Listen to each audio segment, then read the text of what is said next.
All right, so here I am doing some editing and finding out that all the footage that I had for my introduction is all blurry. So I'm going to leave a little bit of it in there just to give you an idea of kind of what it was supposed to be.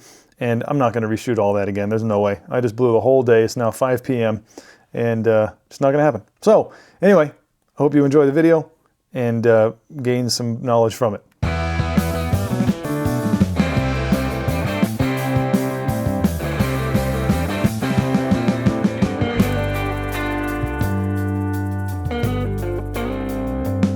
Show you guys real world how this thing works. So my shuttle car has a crank no start condition. If we listen,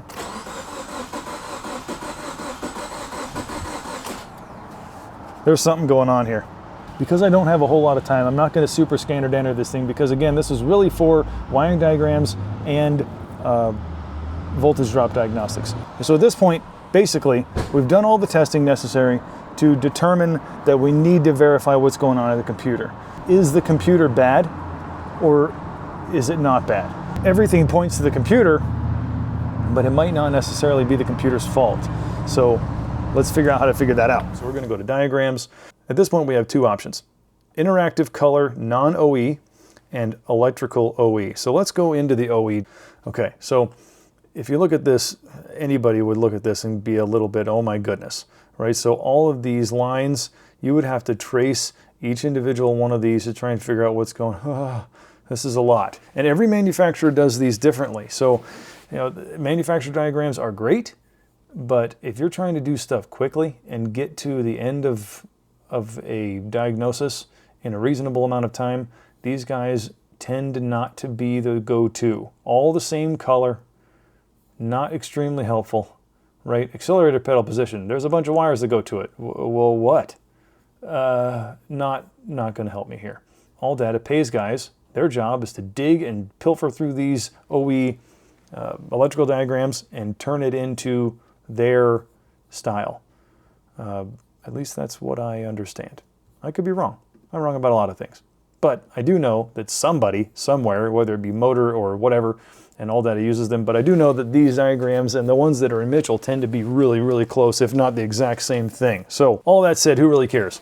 Somebody, somewhere, goes through those diagrams and turns them into this format right here, which is really cool. We have colors, we have separations that make it relatively obvious of what's going on. We have different colors, everything, it looks great. All right, so if you look at these are linear. So we have 1 page, 2 pages, 3 pages, and these are actually designed to be side by side. So if you look here, light green, white, red, white, 1, 2, 3, 4, 5, and you go to the next page over here, light green, white, red, white, all through all the numbers again. So these guys connect to this guy up here.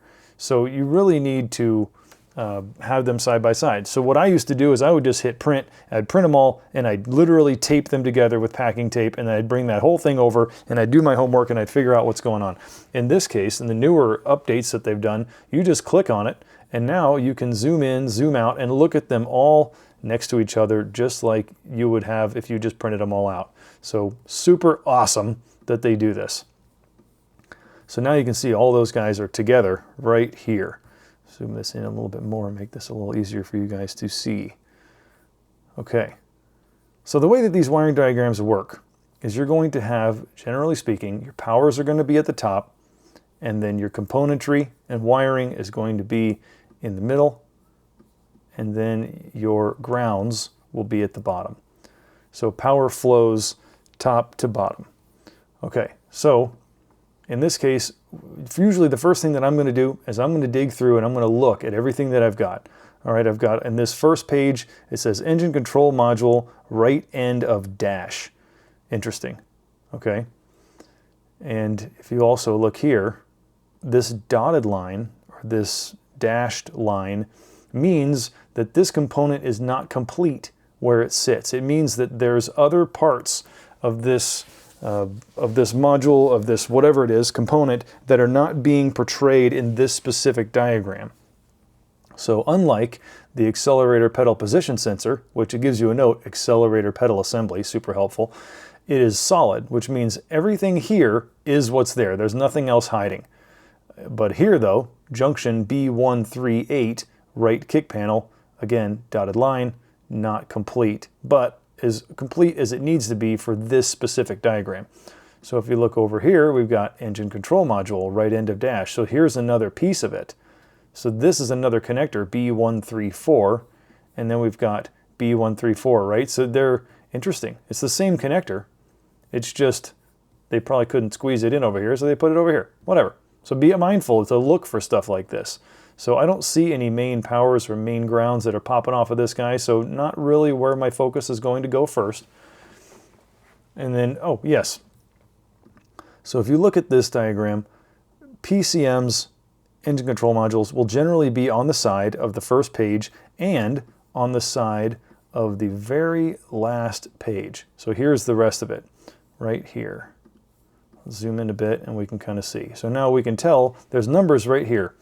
E158, that is a connector number, and then all of these are individual pin numbers with colors. And if you notice how my cursor kind of highlights when I pop over one, if you click that, it will now highlight that wire and it will trace it throughout the whole diagram.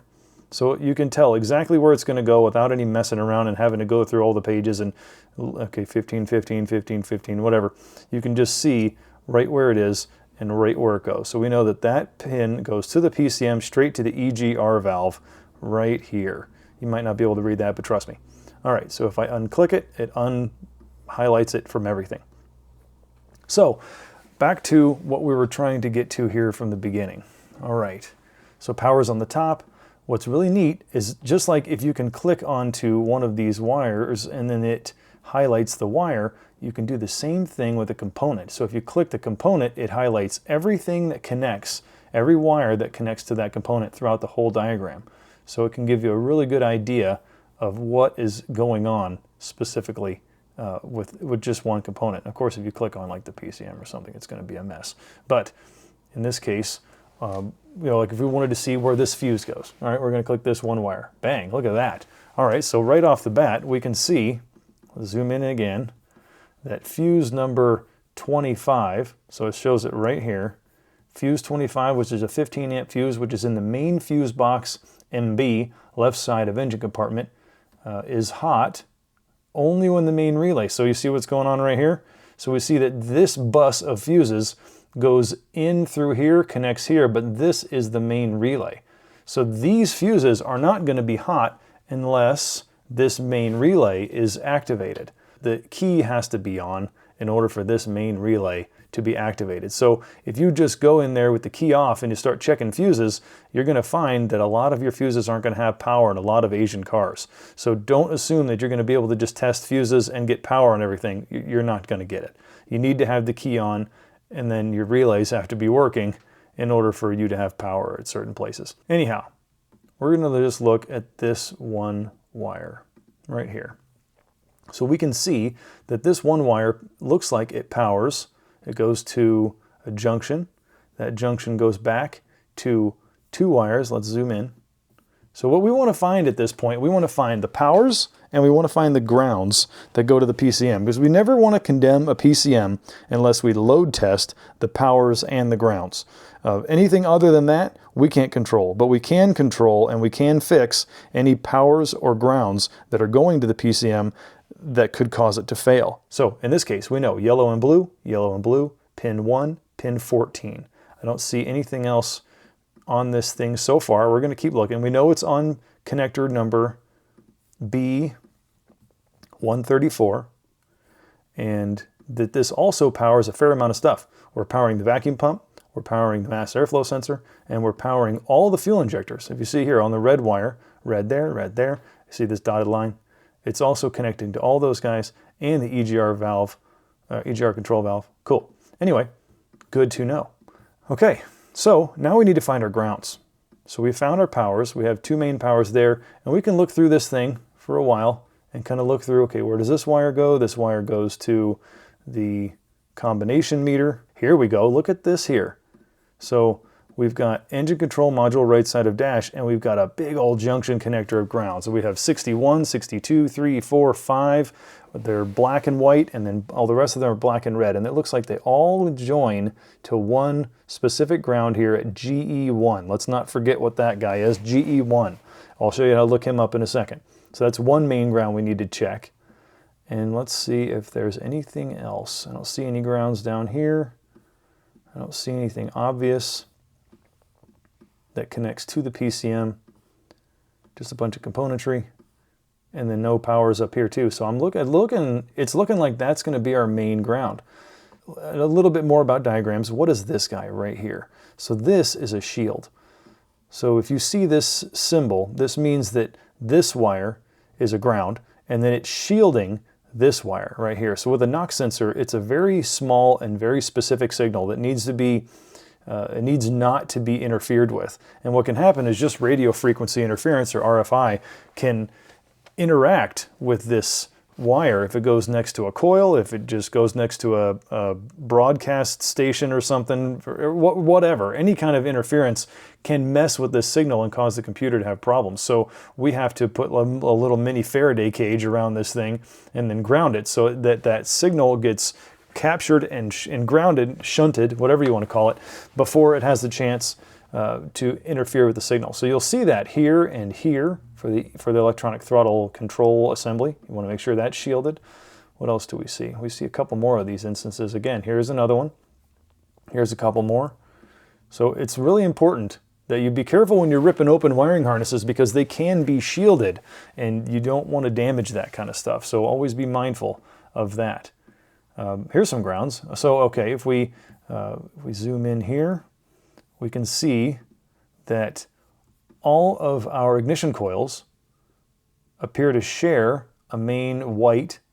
You see that here? We got a main power going to all of them, and then they're controlled on individual wires, obviously, by the PCM. And then they all have, it looks like, okay, so these are not individual grounds. You see here, GE2, GE2, all the same. So that means there's a junction ground somewhere next to GE1, the one that we were just looking at, that is going to be for GE2. And not likely just for this, possibly, but we can tell that it's a junction connector from just this. We're going to find GE1 and we're going to see where that guy is, and then we'll do some testing. Okay, so we have a couple of ways of doing this. So we can find, we can go to power and ground distribution, we can go to wiring harness, and then we can go to locations, harnesses, and then we go to engine wiring harness and transmission cord. We click this guy, this will give us to engine type FB. So this is something you kind of just have to know, but we can also figure it out as we go. So if you look at the picture, okay, here's a picture. So then we have two coils, so we have a 4-cylinder, right? And then if we go down to EZ, engine type EZ, we'll scroll down to the picture, we have 3 coils. So we're not working on a 6-cylinder, so this is not relevant to us, but this one is our guy. So we're going to try to find GE1 in here somewhere. It said back of engine center, so here we go. So GE1, GE2, there's the one for the coils, right? That's our ground for the coils, and then GE1 appears to be our ground for the PCM. So it looks like it's under the intake manifold. That's fun. And yeah, that's what we're looking for right there. GE1 is in connector E158. So where's that? Let's see what we can find. So if we go to vehicle level, and I dug around for a little while trying to find this. Like I said, usually you can go to connectors, connector locations, and then so this kind of brings us back to this whole thing. So we don't want this. I did find that in this specific instance, I found it in the OE electrical connections, or electrical diagram. Go to powertrain management, and then we scroll all the way to the bottom, and then here they are. So E158 and B134. So this is the information that we needed, was where are these pins? So we're looking for pin 1 and pin 14 for our powers, and then we're also looking at pins 61, 2, 3, 4, and 65 on E158. So these are all of our grounds, and now we know that there's, we have 2 connectors on the PCM, both big, 65 pin, and we know which ones to go after. So let us go after them. All right, so right off the bat, I can see our PCM right here. Fantastic. I also see a ground. If you look right there, that looks like a ground to me, but it only has 1 wire going to it, and it's the only one that I'm seeing right off the top of my head that says center rear of engine compartment, but that doesn't look like what I was thinking about initially. I think we're hiding up underneath here somewhere. So let's get to what we're doing first. Get back to testing this PCM. So here we go. So I can't really access this guy very well the way that it sits right here. So let's see if there's any reasonable, easy way of getting him to move. That's a lot of nonsense to deal with.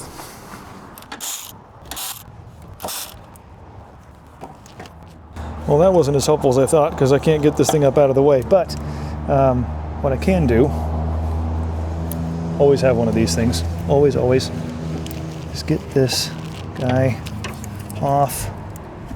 Never actually taken one of these off before, but that seems pretty self-explanatory. Okay. So we're not actually worried about this right now. What we're worried about is these harness connections. So you never want to be probing inside this stuff. This, bad news. This, good. So this is where we want to be. So what we can do, now we can get this piece off. There we go.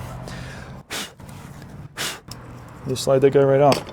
Be patient with stuff, don't just snap it off. All right, so you can see here, connector B134, you can see 1, 2, 3, 4, 13, and 14. So 1 and 14, you can see here are larger, they take up more space, so likely larger wires as well. And this kind of tends to be where your main power feeds and stuff are, and your main grounds. So if we look at our top corners, none of them, not that one or that one or that one or that one, are going to be yellow and blue. So this connector is buried up under its bum. There's yellow and something or other. Sure looks like yellow and blue to me. Invest in one of these things. I don't know how anybody does it without it. Yep, absolutely yellow and blue. And that's number one. Grab your power probe. I always do this with power probe. Very nice to have. Power probe 3 is my favorite. Power and ground to the main tip. Hook it up to your battery so you know you're getting the right stuff. And I'll show you what we're doing here. So one of the things that's really nice about our power probe is it gives you a little ground lanyard right here. So hook your ground up to this guy, and now you have a dedicated ground on your meter. Now you can probe any powers that you want to probe and not have to worry about holding this stuff on the ground side. So make sure that you're always back probing. You don't want to be front probing anything and splitting any of these terminals apart. You never even want to look at those things. Always treat them as like they're going to give you cancer or something. All right, you guys can't see this, but I can, and I'm going to go right into that pin 14 that we talked about, and I'm going to test for power. All right, that's going to have to do. All right, so you can see here, all right, we got 12.2. We're going to load it. We got 11.98, 12.2, 12.0, 12.2, 12.99, 11.99. That's a good power. Let's try the ground side while we're here. 62, 61, 2, 3, 4, 5. Okay. So here we go. Black and white, black and red. If you look at them like this, 61, 2, 3, 4, 5, all at the bottom. So now they're going to be all at the top. So it's going to be these guys. So let's look inside of here, see what we got. Just going to pick one. And see, the problem with this, when you're doing grounds, is that you need a power on the other side. I'm going to connect my power probe's negative lead to the power side. I should be able to check for ground at this point. There we go. Okay. So I didn't connect my power probe lead's power side to anything. I just used the negative lead to create a jumper straight to my negative side. So we're on one of the ground pins, and with our ground on the positive side and our positive on the ground side, we're going to see negative, so don't worry about that. But that allows us to use our button on the ground side as well. So we're going to connect to the ground. We have 12.2 volts just like we did before. We're going to load it down 11.5, 11.4. Look at that. 12.25, 11.3. That's a whole volt of drop right there. Okay, so where does this go?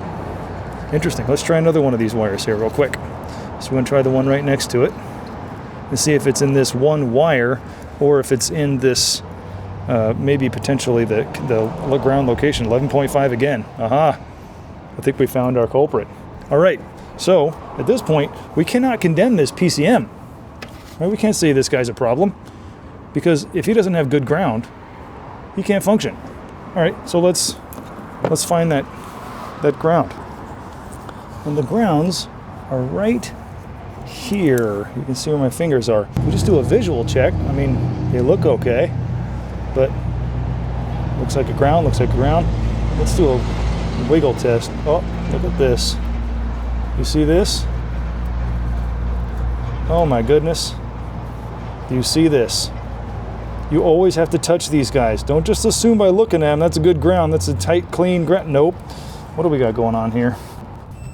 Looks like a good, I don't see any corrosion. Looks happy on this side, looks happy on that side. All right. Maybe they were just loose.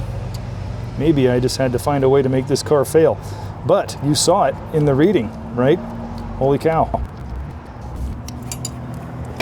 Let's get a wrench in here and give this guy a little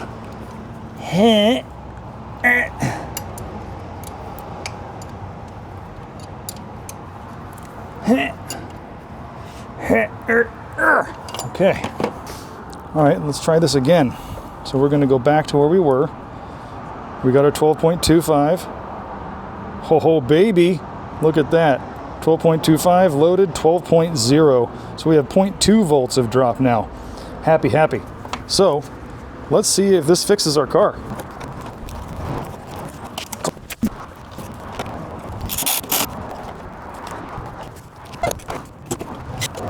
Moment of truth.